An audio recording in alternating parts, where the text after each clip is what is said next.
ધોરણ 9 વિષય સામાજિક વિજ્ઞાન ચેપ્ટર નંબર 8 ભારતના રાજ્ય બંધારણનું ઘડતર અને લક્ષણો. એમાં આપણે સમજૂતી મેળવીએ. તમે પણ સાથે સમજૂતી મેળવતા જજો અને પાઠ્યપુસ્તક તમારું ખુલ્લું રાખજો. મેન પોઈન્ટ જે આવે છે ત્યાં અંડરલાઇન કરતા જજો કે જેથી તમને 1 ગુણમાં 2 ગુણમાં અથવા તો જે જોડકા સ્વરૂપે કે ખાલી જગ્યામાં પૂછાય છે 1 માર્ક્સમાં, ત્યાં તમને ઉપયોગી બની શકે. ભારતના રાજ્ય બંધારણનું ઘડતર અને લક્ષણો ચેપ્ટર નંબર 8. હવે આ ચેપ્ટરની અંદર જે ભારતનું બંધારણ અને એ બંધારણની ઘડતરની પ્રક્રિયા, બંધારણમાં સમાવિષ્ટ થતી બાબતો જેનો અભ્યાસ કરવાનો છે. આમ જોઈએ તો બંધારણ એ દરેક વિશ્વના દરેક દેશમાં પોતાનું બંધારણ હોય છે. એટલે કે દેશે શાસન વ્યવસ્થા ચલાવવા માટે કે દેશની શાસન વ્યવસ્થા ચલાવવા માટે બંધારણની જરૂર પડે છે. એ પ્રમાણે ભારતે પણ જ્યારે આઝાદી મેળવી એ સમયમાં અગાઉ એટલે કે 1946 25મી માર્ચ કે જ્યારે અંગ્રેજ સરકારે બ્રિટિશ સરકારે 3 સભ્યોના બનેલા કેબિનેટ મિશને ભારતની આઝાદીનો પ્રશ્ન ઉકેલવા માટેની પ્રક્રિયાનો પ્રારંભ કર્યો અને જ્યારે 26 નવેમ્બર 1949માં આપણું બંધારણ તૈયાર થયું અને ત્યારથી એટલે કે 26મી જાન્યુઆરી 1950થી આપણા બંધારણનો જે વિવિધ રીતે અમલ થયો. આ પ્રમાણે આપણે બંધારણનું વિવિધ રીતે એનો અભ્યાસ કરવાનો છે. તો આપણે જોઈએ બંધારણનો અર્થ કે બંધારણ એટલે શું. સામાન્ય રીતે બંધારણ કોને કહેવાય તો એની વ્યાખ્યા એ જોઈએ આપણે. કોઈ પણ દેશનું શાસન ચલાવવા માટે ઘડવામાં આવેલા નિયમોના વ્યવસ્થિત સંગ્રહને દેશનું બંધારણ કહેવામાં આવે છે. બંધારણ એટલે શું કે કોઈ પણ દેશનું શાસન ચલાવવા માટે જે નિયમોનું ઘડતર થાય છે કે એનો સંગ્રહ થાય છે તેને દેશનું બંધારણ કહેવામાં આવે છે. એટલે કે બંધારણ એ નિયમોને આધીન બનેલું હોય છે. એટલે ખાસ તમે આ વ્યાખ્યા યાદ રાખજો, જે મુખ્યત્વે 1 માર્ક્સમાં પૂછાઈ શકે છે કે બંધારણ એટલે શું. કે કોઈ પણ દેશનું શાસન ચલાવવા માટે ઘડવામાં આવેલા નિયમોના વ્યવસ્થિત સંગ્રહને દેશનું બંધારણ કહેવામાં આવે છે.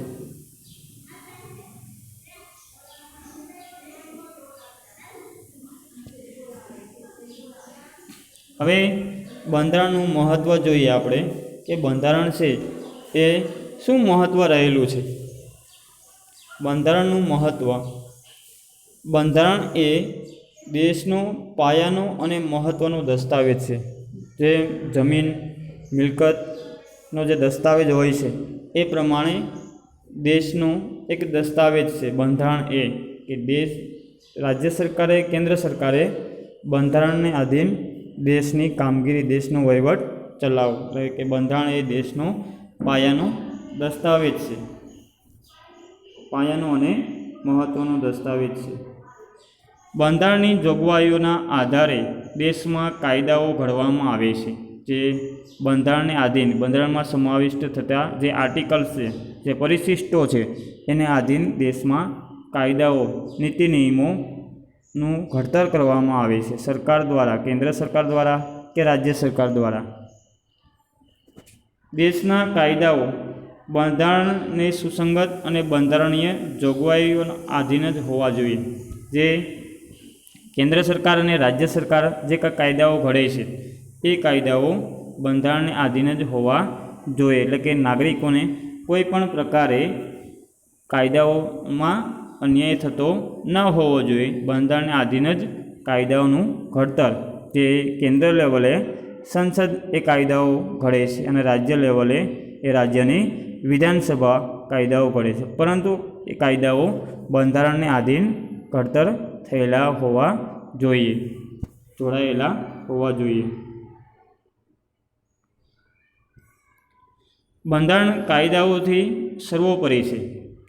બંધારણ એ કાયદાઓથી સર્વોપરી છે અને એટલા માટે જ કાયદાઓ એ બંધારણ સાથે જોડાયેલા હોવા જોઈએ. બંધારણમાં સમયાંતરે બદલાતી જતી લોકોની જરૂરિયાતો, અપેક્ષાઓ, આકાંક્ષાઓ, ઈચ્છાઓ અને લોકોની ઉચ્ચ ભાવનાઓને પડઘો હોય છે.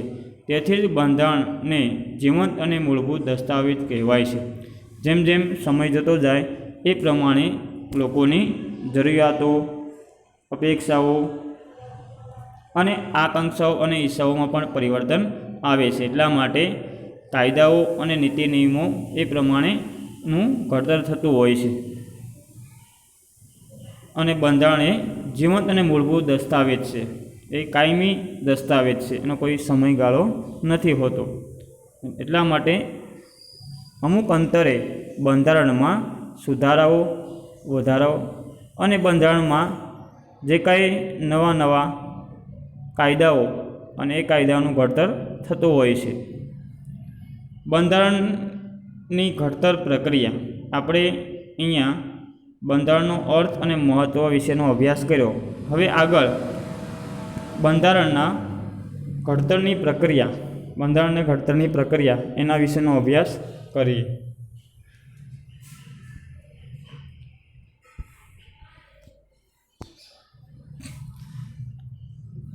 આઝાદી પહેલાં બ્રિટિશ સરકાર દ્વારા 25 માર્ચ 1946ના રોજ 3 સભ્યોના કેબિનેટ મિશને ભારતની આઝાદીનો ઉકેલ શોધવાનું કાર્ય સોંપવામાં આવ્યું. એટલે કે જ્યારે અંગ્રેજ સરકારે આઝાદી પહેલાં, એટલે કે 1947 પહેલાં જે ભારતને આઝાદી કેવી રીતે આપવી, કેવી રીતે ભારતનું બંધારણ તૈયાર કરવું, એ માટે 25મી માર્ચ 1946ના રોજ 3 સભ્યોના બનેલા કેબિનેટ મિશનને ભારતની આઝાદીનો પ્રશ્ન ઉકેલવા માટે મોકલ્યો અને એ માટેની કામગીરી સોંપી. 25 માર્ચ 1946માં તેમણે બંધારણ ઘડતર અંગેનું માળખું ઘડવા માટે બંધારણ સભાની રચના કરી. જે 3 સભ્યોનું બનેલું કેબિનેટ મિશન હતું, એ કેબિનેટ મિશને ભારતનું બંધારણ ઘડવા માટે બંધારણ સભાની રચના કરી. હવે એ બંધારણ સભા એમાં જુદા જુદા સભ્યોની નિમણૂક કરી અને ભારતના બંધારણ ઘડવાનું પ્રારંભ કર્યો હતો. જોઈએ આપણે પેરેગ્રાફથી આગળ. અહીંયા 1 માર્ક્સમાં પૂછાઈ શકે કે બ્રિટિશ સરકારે ક્યારે 3 સભ્યોના કેબિનેટ મિશનને ભારતની આઝાદીનો ઉકેલ શોધવાનું કાર્ય સોંપવામાં આવ્યું? તો જવાબ શું આવશે? 25 માર્ચ 1946. આગળ પેરેગ્રાફથી જોઈએ.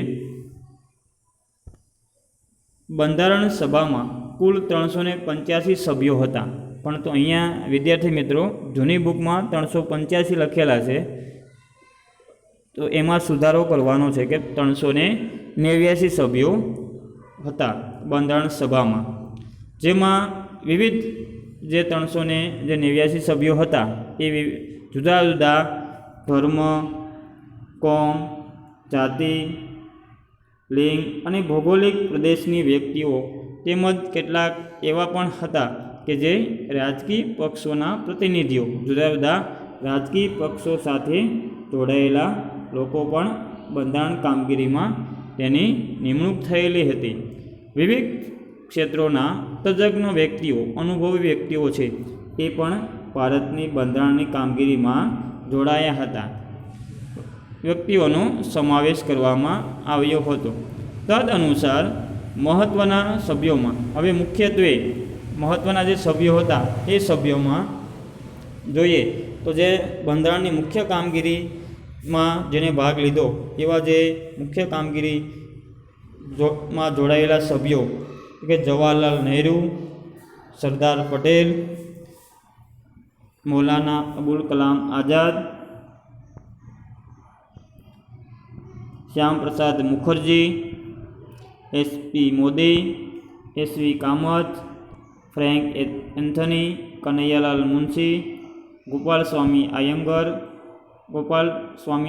કૃષ્ણસ્વામી અય્યર, બલદેવસિંહ તથા મહિલા સભ્યોએ પણ બંધારણ ઘડતરની કામગીરીમાં ભાગ લીધો હતો. તો કે એ મહિલા સભ્યો જે પ્રતિનિધિઓ હતા એમાં મુખ્યત્વે 2 મહિલાઓ કે જે સરોજિની નાયડુ અને વિજયાલક્ષ્મી પંડિત, આ સભ્યો એ બંધારણ કામગીરીના મુખ્ય સભ્યો હતા. એટલે અહીંયા 2 માર્ક્સમાં ટૂંકમાં પ્રશ્ન પૂછાઈ શકે કે બંધારણના ઘડતરની પ્રક્રિયામાં કયા કયા મુખ્ય સભ્યો હતા, અથવા તો બંધારણ સભાની કામગીરીમાં સ્ત્રી સભ્યો ક્યાં હતા, તો કે સરોજિની નાયડુ અને વિજયાલક્ષ્મી પંડિત વગેરે વ્યક્તિઓનો સમાવેશ થાય છે. આ પ્રમાણે બંધારણ સભાના અધ્યક્ષ તરીકે જે મુખ્યત્વે ડૉક્ટર રાજેન્દ્ર પ્રસાદની નિમણૂક કરવામાં આવી અને જે ખરડા સમિતિના અધ્યક્ષ તરીકે ડૉક્ટર BR આંબેડકર એટલે કે ડૉક્ટર ભીમરાવ આંબેડકર હતા. તો આ જુદા જુદા સભ્યોએ બંધારણ કામગીરીમાં પોતાની ભૂમિકા નિભાવી હતી. આગળ જોઈએ, આ બંધારણ સભાએ તેમની કામગીરીનો પ્રારંભ ક્યારે કર્યો હતો? કે બંધારણ સભાએ તેમની કામગીરી 9મી ડિસેમ્બર 1946થી શરૂઆત કરી અને આ બંધારણ તૈયાર કરતાં 2 વર્ષ 11 માસ અને 18 દિવસો જેટલો સમય લાગ્યો. 2 વર્ષ 11 માસ અને 18 દિવસનો સમય, 166 જેટલી બેઠકો યોજવામાં આવી બંધારણની કામગીરી માટે. આ પ્રક્રિયામાં તેઓએ દુનિયાના જુદા જુદા દેશોના બંધારણના મહત્ત્વના લક્ષણોનો અભ્યાસ કરીને અને વિગતપૂર્ણ ચર્ચા વિચારણા કરીને બંધારણને આખરી સ્વરૂપ આપ્યું હતું. તો અહીંયા વિદ્યાર્થી મિત્રો, આપણે જે હમણાં વાત કરી કે બંધારણની કામગીરીનો પ્રારંભ ક્યારે થયો, કે 9મી ડિસેમ્બર 1946થી બંધારણ ઘડતરની પ્રક્રિયાનો પ્રારંભ એટલે કે એની શરૂઆત થઈ.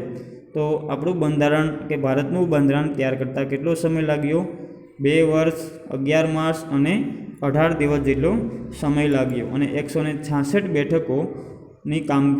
બેઠકો યોજવામાં આવી અને કામગીરી પૂર્ણ કરી હતી. તો આ પ્રમાણે અંડરલાઇન જે કરી છે ત્યાં તમે ખાસ જોતા જજો કે એક ગુણમાં જે તમને ઉપયોગી થશે.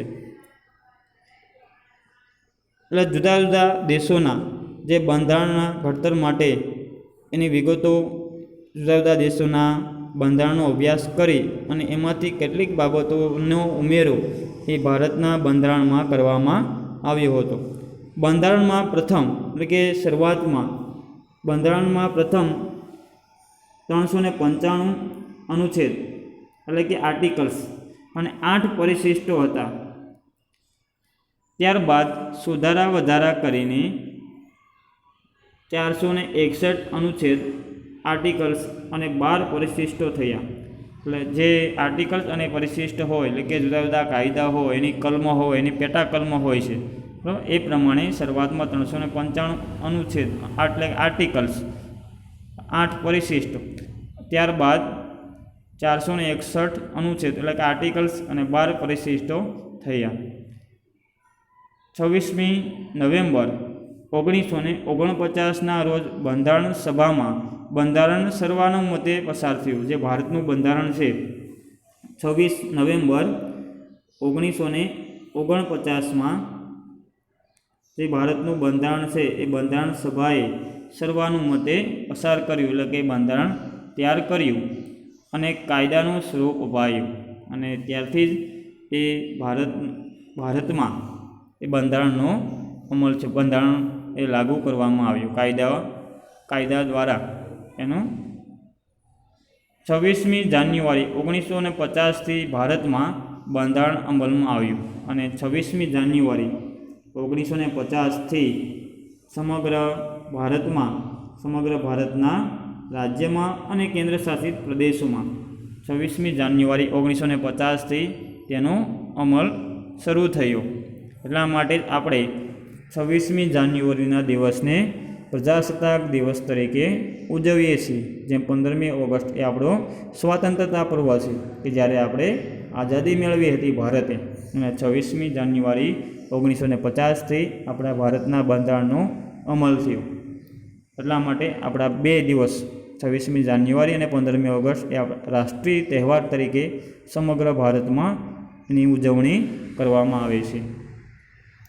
ભારત પ્રજાસત્તાક રાષ્ટ્ર ઘોષિત થયું, તેથી આપણે 26મી જાન્યુઆરીને પ્રજાસત્તાક દિન તરીકે ઉજવીએ છીએ. સમગ્ર ભારતના રાજ્યો અને કેન્દ્રશાસિત પ્રદેશોમાં બંધારણ સભામાં રાષ્ટ્ર ચિહ્ન તરીકે 4 સિંહોની મુખાકૃતિ, જે ભારતના બંધારણ સભાએ રાષ્ટ્ર ચિહ્ન તરીકે અને રાષ્ટ્રસૂત્ર તરીકે જે ઉલ્લેખ કરેલો છે, એટલે રાષ્ટ્ર ચિહ્ન તરીકે 4 સિંહોની મુખાકૃતિ અને રાષ્ટ્રસૂત્ર તરીકે સત્યમેવ જયતે એ ઘોષિત કરવામાં આવ્યું હતું. એટલે આપણું રાષ્ટ્રીય ચિહ્ન છે એ 4 સિંહોની મુખાકૃતિ છે અને આપણું રાષ્ટ્રસૂત્ર શું છે? સત્યમેવ જયતે. આપણા બંધારણમાં અનેક પ્રકારની વિશિષ્ટતા આવેલી છે. એટલે કે ભારતનું બંધારણ ખૂબ જ વિસ્તૃત અને વિગતપૂર્ણ બનેલું છે.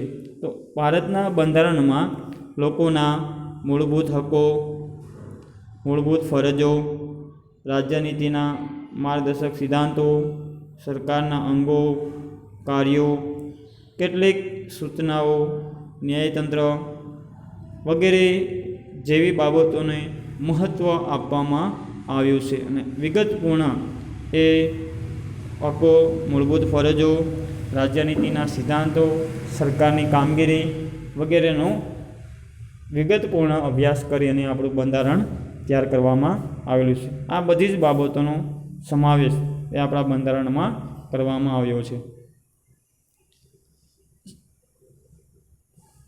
આથી ભારતનું બંધારણ વિશ્વમાં સૌથી મોટું, વિસ્તૃત અને વિશદ લેખિત દસ્તાવેજ ગણાય છે.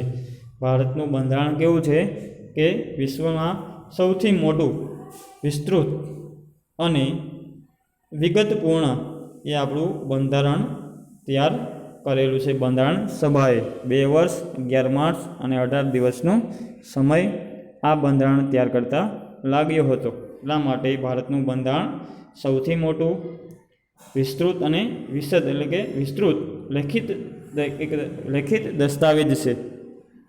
આ પ્રમાણે આપણે બંધારણની કામગીરી, બંધારણ સભાની રચનાની સમજૂતી મેળવી હતી. હવે આગળ બંધારણની અંદર આવેલી વિસ્તૃત જે કંઈ બાબતો છે, જે કાંઈ આર્ટિકલ્સ, પરિશિષ્ટો છે, જેનો અભ્યાસ આપણે કરીએ.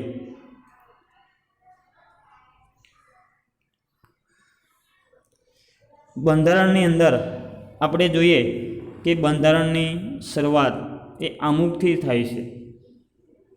આમુખ એ બંધારણનો પાયાનો દસ્તાવેજ છે. તો આમુખ એ શું છે કે જે ભારતની બંધારણની શરૂઆતમાં આમુખ આવેલું છે. તો આમુખ વિશેનો આપણે અભ્યાસ કરીએ. આમુખ શું છે? આમુખ બંધારણનું પ્રારંભિક, હાર્દરૂપ અને વિશિષ્ટ સ્થાન ધરાવતું તત્વ છે. એ બંધારણની શરૂઆત એ આમુખથી થાય છે. એટલા માટે આમુખ એ બંધારણનું હાર્દ સ્વરૂપ અને વિશિષ્ટ સ્થાન ધરાવતું તત્વ છે. એટલા માટે જો ભારતનું બંધારણ સમજ હોય તો એના આમુખને સમજવું પડે છે. એટલા માટે આપણા બંધારણની શરૂઆતમાં જ આમુખનો ઉલ્લેખ કરવામાં આવ્યો છે. કેટલાક આમુખમાં આપેલા વિવિધ શબ્દો છે, એ શબ્દોનો પણ ઉલ્લેખ કરવામાં આવ્યો છે. બંધારણની શરૂઆત આમુખથી થાય છે. અહીંયા આપણે એક વાક્યમાં પ્રશ્ન બનશે કે ભારતના બંધારણની શરૂઆત ક્યાંથી થાય છે કે ભારતના બંધારણની શરૂઆત એ આમુખથી થાય છે. આમુખમાં દર્શાવેલા શબ્દો પરથી અમુક બંધારણનો આત્મા હોવાની પ્રતીતિ થાય છે કે આમુખમાં કેટલાક શબ્દો સાર્વભૌમત્વ, બિનસાંપ્રદાયિકતા, અખંડિતતા વગેરે જેવા શબ્દો ઉમેરવામાં આવ્યા છે. એટલા માટે અમુક એ બંધારણની આત્મા હોવાની પ્રતીતિ આપણને થાય છે કે અમુક એ બંધારણનો આત્મા છે. હવે આ અમુકમાં દર્શાવેલા શબ્દો નીચે પ્રમાણે આપણે અભ્યાસ કરીએ.